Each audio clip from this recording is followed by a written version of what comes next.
네, 오늘 지금 당장 데브옵스를 시작해야 하는 이유의 발표를 맡은 퍼플아이오 김충섭입니다. 반갑습니다.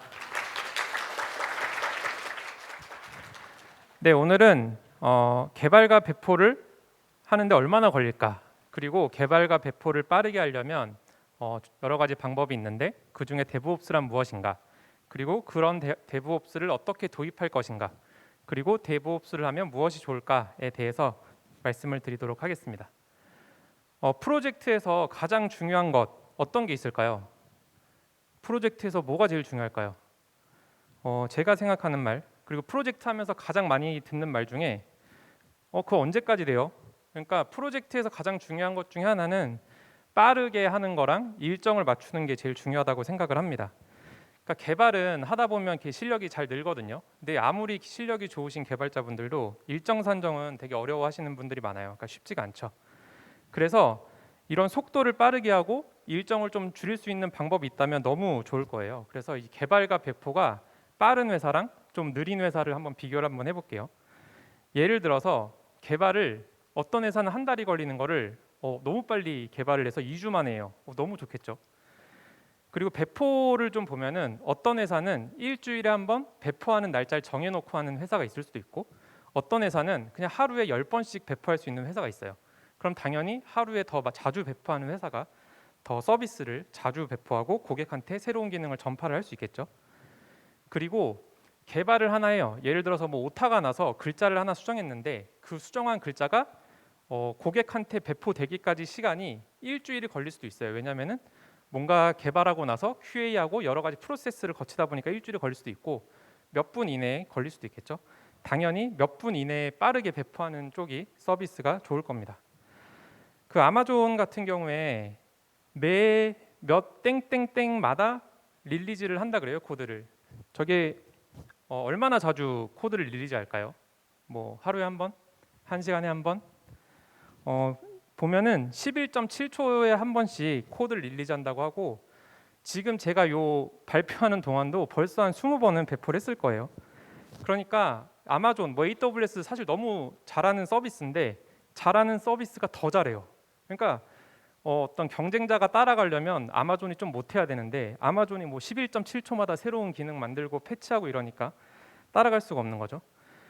그래서 중요한 게 개발과 배포를 어떻게 하면 빠르게 할 수 있을까라는 거에 이제 좀 관심을 가질 수 있고 한 여러 가지를 생각을 해봤습니다. 어떻게 하면 빠르게 할 수 있을까? 첫 번째는 공부를 열심히 하시면 돼요. 그래서 하루에 만약에 한 페이지 치신다 그러면은 공부 열심히 하셔가지고 하루에 10페이지 치면 되겠죠. 인프런 열심히 들으셔도 되고 이런 인프콘도 많이 참석하시면 됩니다. 인프콘 관계자분 보고 계시죠? 네. 그리고 양으로 승부하는 방법이 있어요. 일단 개발자를 많이 채용하면 당연히 빠르게 개발을 할 수 있겠죠. 근데 아무래도 좀 유명한 회사는 개발자 채용이 수월할 수 있는데 처음 시작하는 회사는 아직 좀 홍보가 덜 됐기 때문에 그런 부분이 좀 어려울 수 있고요. 그리고 또 하다 보면은 이제 뭔가 에자일이라던가 각종 방법론을 도입을 합니다. 이것도 어느 정도 효과를 볼 수도 있지만 또 생각보다 좀 활용하기 어려운 부분도 있고요. 그리고 조금 더 막 찾아보다 보면은 막 MSA를 도입하면 모든 게 막 해결될 것 같고 모든 게 막 빨라질 것 같은 그런 부분도 있는데 자세히 또 찾아보면은 MSA 생각보다 어렵다 이런 얘기도 굉장히 많죠.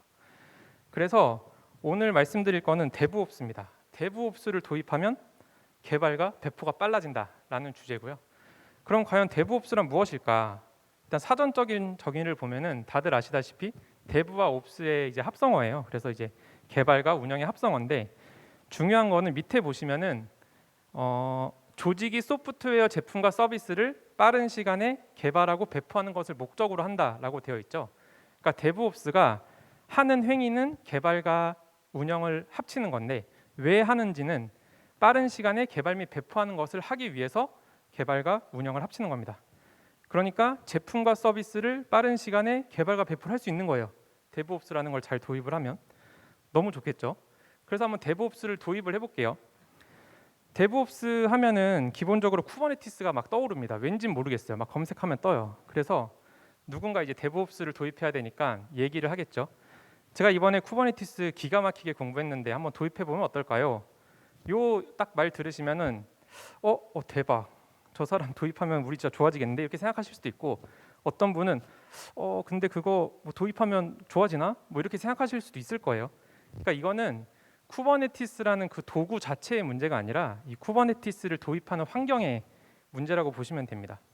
그러니까 데브옵스에서 가장 이제 오해를 하시는 것 중에 하나가, 우리는 데브옵스를 도입하면 저런 도구들을 잘 알아야 되고 저런 도구들을 우리가 도입을 하면 우리는 데브옵스를 잘 도입하는 거야 라고 생각하실 수 있는데요. 이 도구가 적재적소에 적절한 타이밍에 들어와야 된다라는 가장 중요한 샘플 중에 하나가, 이거는 이제 어느 패스트푸드점에 있는 키오스크예요. 이 키오스크는 죄가 없어요. 키오스크는 잘 동작을 하죠. 아마 개발하시는 분도 굉장히 열심히 개발을 하셨을 텐데, 이 주문 자체가 어렵죠. 햄버거 주문하고 사이드 주문하고 뭐 추가 메뉴, 쿠폰 할인 막 이런 복잡한 거를 저걸로 다 해결하려고 하다 보니까 어려운 거죠.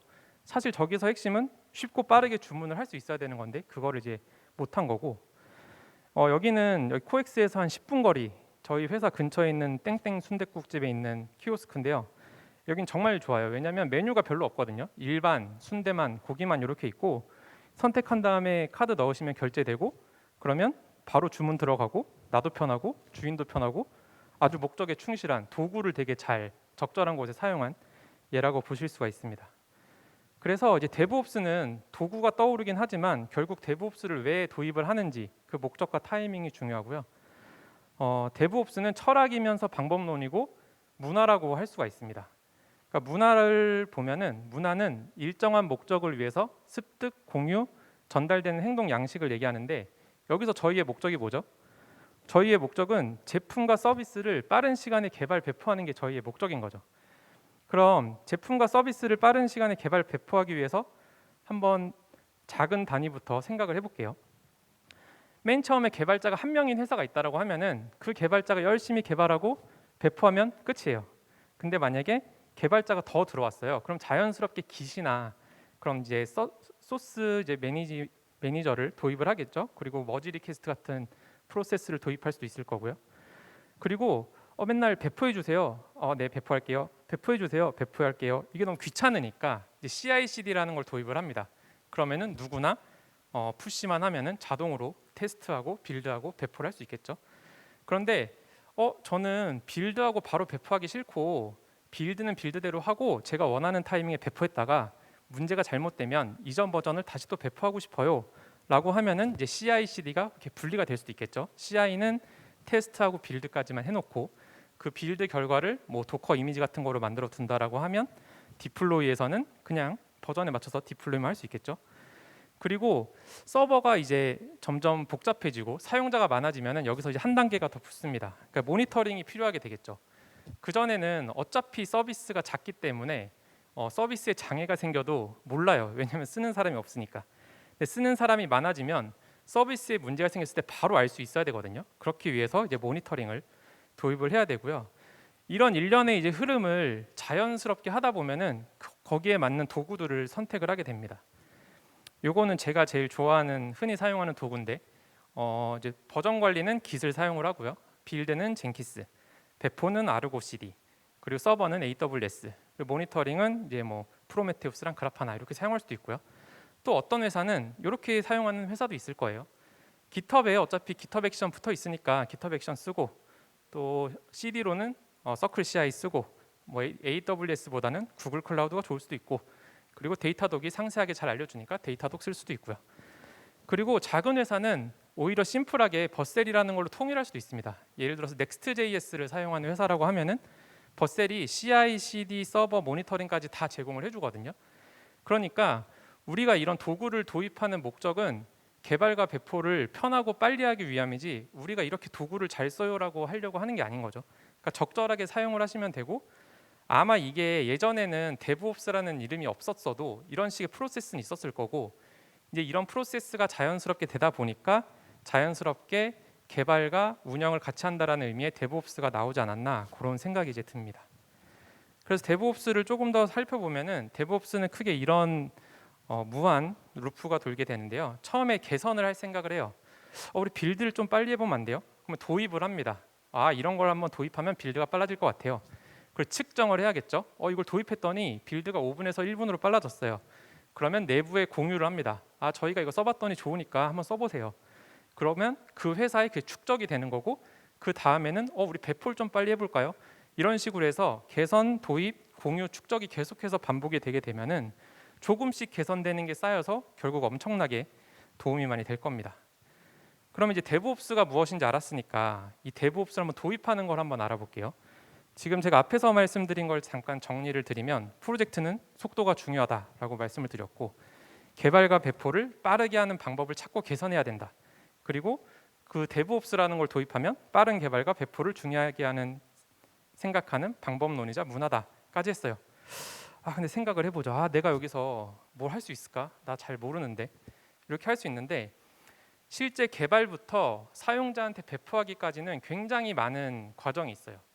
이 과정을 뭐 하나하나 살펴보면 뭐 어떤 걸 하기 위해서 공부도 하셔야 되고, 코딩 해야 되고, 코드 리뷰도 하셔야 되고, 소스 관리, 빌드, 테스트, 배포, 운영, 모니터링 해야 되는데, 이런 하나가 다 조금씩의 어떤 부하를 주는 거, 지연을 시키는 원인이 되는 거죠. 그래서 이런 것들을 조금이라도 줄이시면은 결국 개발과 배포가 빨라지는 거고, 데브옵스의 어떤 하나의 역할을 하시는 겁니다. 조금 더 구체적으로 살펴보면은 npm 인스톨이 느려요. 빌드 서버에서 npm 인스톨하는데 항상 5분씩 걸려. 그러면 뭐 원래 5분 걸려요 할 수도 있지만, 조금 더 생각을 하면은 요번에 얀 v2에 제로 인스톨이라는 기능이 생겼는데 그거 쓰면 npm 인스톨하는데 시간이 안 걸린대요. 도입하면 바로 5분이 절약이 되는 거예요. 그리고 git 클론이 또 맨날 느려요. git 클론 하는데 뭐 한 10분씩 걸려. 그럼 또 어떻게 해볼까? 또 찾아보면은 쉘로우 클론이라고 기세 전체의 로그를 가져오는 게 아니라 최신 버전만 가지고 와서 속도를 좀 빠르게 해주는 그런 방법을 도입할 수도 있고, 이거는 좀 다른 얘기지만 주간 보고를 예를 들어 해야 돼요, 개발자가. 그럼 제가 커밋한 메시지를 보고 내가 이번 주 이런 일을 했구나 하고 정리하실 수 있는데, 요걸 예를 들어서 기세 뭐 체인지 로그를 제너레이트 해주는 이런 도구들이 있거든요. 제가 입력했었던 커밋을 이렇게 이쁘게 쫙 뽑아가지고 어떤 일을 했는지 보여줄 수가 있고요. 그리고 배포가 자꾸 깨져요. 뭔가 배포가 됐다라고 하는데 배포가 잘 안 돼. 이럴 때 이제 컨테이너 기술을 도입하실 수가 있고, 저희는 무조건 배포하고 나면은 사용자가 직접 로그인하고 클릭해서 테스트를 꼭 해봐야 돼요. 근데 이 시간이 오래 걸린다라고 하면은 이제 E2E 테스트를 도입을 하실 수도 있고, 로그인하고 승인하는 기능들이 가끔 있어요. 예를 들어서 뭐 슬랙으로 배포해 주세요. 이렇게 링크가 오면은 클릭하면 제 아이디 패스워드 로그인하고 로그인 그 승인 버튼을 눌러야 되는데, 그런 걸 예를 들어 챗봇 같은 걸 만들 수 있거든요. 슬랙 같은 거에. 그러면 슬랙에 저한테 메시지가 오면 예스 버튼만 누르면은 자동으로 API를 호출해서 그런 로그인하는 그런 불필요한 시간조차도 줄여줄 수가 있는 거죠. 그래서 크게 한 4가지로 항목을 개선을 할 수가 있습니다. 자동화, 뭐든지 자동화를 하는 거예요. 수동으로 하시던 걸. 그리고 측정을 해서 개선을 하고요. 그리고 공유, 팀의 공유를 하고, 축적, 우리 회사의 문화로서 축적을 하는 겁니다. 조금 더 요 4가지에 대해서 살펴보면요, 이제 자동화하지 않는 게 비포고요. 자동화를 도입한 게 애프터라고 했을 때 소스를 푸시하고 수동 빌드, 수동 배포하실 수 있죠. 근데 이거를 자동 빌드, 자동 배포하게끔 하는 거예요. 그리고 부하가 발생하면은 서버가 이제 부하가 생긴다 그러면 이제 막 콘솔 들어가셔서 서버를 늘리실 수도 있지만 여기 오토 스케일링이라는 걸 적용하실 수도 있고요.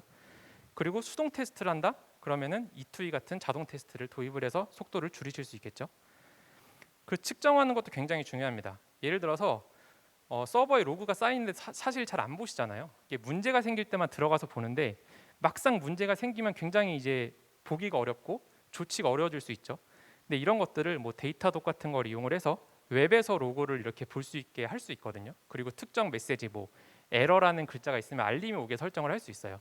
그렇게 되면은 바로 문제가 생겼을 때 조치를 할 수 있는 그런 상황이 되고, 또 언제 서버가 부하가 생겼지 이것도 모를 수 있어요. 측정을 안 하면. 그러니까 대표적으로 뭐 CPU의 어떤 튀는 구간을 알 수가 있어야 되는데, 측정을 잘 하게 되면은 어떤 상황에서 CPU가 항상 올라가게 되고 그때 내가 개선을 해야겠구나, 이런 또 생각을 하실 수 있고, 또 보안 문제도 설마 우리 서비스 누가 털지 않겠지 이렇게 생각하실 수 있는데, 사실 또 무료나 유료로 된 보안 검사 도구들이 많이 있습니다. 뭐 예를 들면 웹스캔 도구라던가 아니면 도커 같은 경우에는 이미지 스캔하는 이런 도구들을 이용을 해서 보안도 강화를 하실 수가 있고요. 그리고 이런 것들을 공유를 하셔야 돼요. 그래서 이제 노하우는 내 머릿속에만 있는 게 아니라 이 노하우와 프로세스를 문서화하고 회사에 도입을 하고요. 그리고 어떤 설정이 너무 좋다 그러면 그걸 저 혼자 갖고 있는 게 아니라 개발에 도움이 되는 거를 팀 내에 공유하고 발표하는 거죠. 그리고 포스트 모템이라는 것도 굉장히 중요한데, 예를 들어 문제가 생기면 빠르게 조치하고 끝나면 그게 끝이 아니거든요. 문제가 생기면 이 문제가 왜 생겼지에 대해서 회고를 해야 되고, 그 문제가 안 발생하게 하기 위해서 우리가 혹시 자동화할 수 있는 건 없을까? 아니면 이렇게 프로세스를 만들면 다음에는 문제가 없지 않을까? 이런 식의 이제 개선하는 작업들이 필요합니다. 그리고 축적하는 게 또 중요하죠. 지금 예를 들어서 그걸 문화로 받아들이고 있는 회사와 데브옵스가 문화로서 받아들이지 않는 회사를 비교를 해보면 그냥 우리 느린 대로 그냥 써요. 이게 괜히 건드렸다가 더 문제 생길 수도 있어요. 이렇게 생각할 수도 있는데, 데브옵스의 문화를 갖고 있는 회사라고 하면은 이번에 이거 도입하면 더 좋다는데요. 제가 이번에 인프콘 갔더니 그거 도입하면 좋대요. 한번 도입해보고 개선해보죠. 그럼 네, 한번 우리 다 같이 해봅시다. 이렇게 할 수 있는 거고요. 그리고 뭐 하나 결정하는 게 굉장히 힘들 수 있는데, 이걸 만약에 우리가 잘 도입하면 이렇게 개선이 돼요 라는 것만 또 공감대가 있으면 쉽게 또 도입을 할 수 있고요. 그리고 데브옵스라는 게 있다던데 라고 하는 회사가 있을 수 있고, 우리는 데브옵스는 뭔지 모르는데 지금 얘기 들어보니까 이미 우리 회사에서 다 하고 있는 일이에요. 그러면은 이미 회사에 그런 데브옵스의 문화가 자연스럽게 녹아들어져 있다라고 생각을 하시면 될 것 같습니다. 그래서 마지막으로 좀 정리를 해볼게요. 그래서 제 앞에서 쭉 얘기를 하고 나서 지금 당장 데브옵스를 해야 하는 이유를 다시 한번 좀 설명을 드리면, 데브옵스를 도입을 해서 개발과 배포를 만약에 절약을 해요. 하루에 10분 정도가 절약이 된다라고 해볼게요. 그러면 한 달이면 몇 분이 절약이 될까요? 보통 20일이라고 하면은 한 200분 정도가 절약이 될 거고, 그게 우리 회사의 문화로서 퍼져가지고 개발자 수만큼 절약을 할 수 있다라고 하면 정말 어마어마한 시간이 절약이 되고, 그 시간에 새로운 기능을 개발을 해서 서비스에 도움이 될 수 있겠죠. 그리고 데브옵스가 좋은 거는 패시브 스킬로 동작을 하는 거예요. 그러니까 기술을 쓸 때 버튼을 눌러서 기술을 쓰는 게 아니라 그냥 자연스럽게 정착이 되어 있고 자동화되어 있기 때문에 데브옵스 관련된 도구를 잘 도입을 하시면은 특별한 수고가 없이도 혜택을 계속해서 보실 수가 있습니다. 그래서 데브옵스를 도입해서 개발과 배포가 빨라지면 분명 남들보다 빠르게 기능을 개발할 수 있겠죠. 왜냐하면 더 빨리 개발을 하고 배포를 할 수 있으니까요. 그리고 좋은 기능을 가진 제품을 제 시간에 출시할 수 있는 확률이 높아질 거고요. 그러면 서비스가 성장할 확률이 높아지겠죠. 그럼 회사가 대박이 날 수도 있고, 그럼 나도 대박인가? 뭐 이런 좋은 결과인데 대표님이 뭘 챙겨주지 않을까? 뭐 약간 이런, 결론적으로는 저의 성공을 위해서 우리 회사에 도입을 해보자라는 얘기였고요. 조금 더 개인적으로 얘기를 하면, 데브옵스를 하시면 인프라 지식을 많이 배우실 수 있어요. 그러니까 아마 제가 알고 있는 데브옵스 엔지니어 중에 인프라를 엄청 잘하신 다음에 데브옵스가 되신 분들보다는 그냥 데브옵스 일을 하다 보니까 이거 찾고 저거 찾고 하다 보니까 이 네트워크도 좀 알아야 되고 리눅스도 알아야 되고 시큐리티도 알아야 되고 이렇게 해서 아시는 분들이 아마 더 많으실 거예요. 그리고 개발 시야가 넓어지고 더 깊이 이해하실 수 있어요. 그러니까 프론트 백엔드만 하시는 것보다 전반적인 흐름을 아시면은 더 자세한 내용을 이해하실 수 있고, 또 회사 홍보와 채용에도 도움이 됩니다. 이게 왜 중요하냐면 회사가 홍보가 되고 채용이 돼서 사람들이 들어와야 제 일이 줄어들어요. 그러니까 회사 홍보와 채용에 도움이 되는 일을 해야 되고, 또 가장 중요한 거, 잠을 푹 잘 수 있습니다. 그러니까 자동화를 해놓고 문제가 생겼을 때 자동 조치를 하게끔 잘 설정이 되어 있으면은 새벽에 일어나서 깰 일이 그래도 좀 줄어들어요. 100% 없을 수는 없겠지만 그런 식으로 줄어들 수 있는 장점이 있고요. 그래서 이게 어려울 수도 있거든요. 그러니까 지금 설명은 제가 되게 쉽게 하긴 했는데 막상 이게 도입을 하려 그러면 바로 효과가 보이지 않을 수도 있고, 심지어 처음 도입하면 오히려 더 느려질 수도 있어요. 그게 다 이유가 있겠지만, 그런 것들을 이제 작은 개선이라고 저는 생각을 하는데, 개선들이 쌓이고 쌓여서 어떤 회사의 문화로서 정착을 하게 된다면 큰 도움이 될 거라고 생각을 합니다. 네, 그래서 마지막으로 데브옵스의 진심인 퍼플아이오 김충섭이었고요. 여러분의 하루에 5분씩 여유가 생기고 오늘 밤 장애 없이 푹 주무시는 저녁이 되시길 바랍니다. 감사합니다.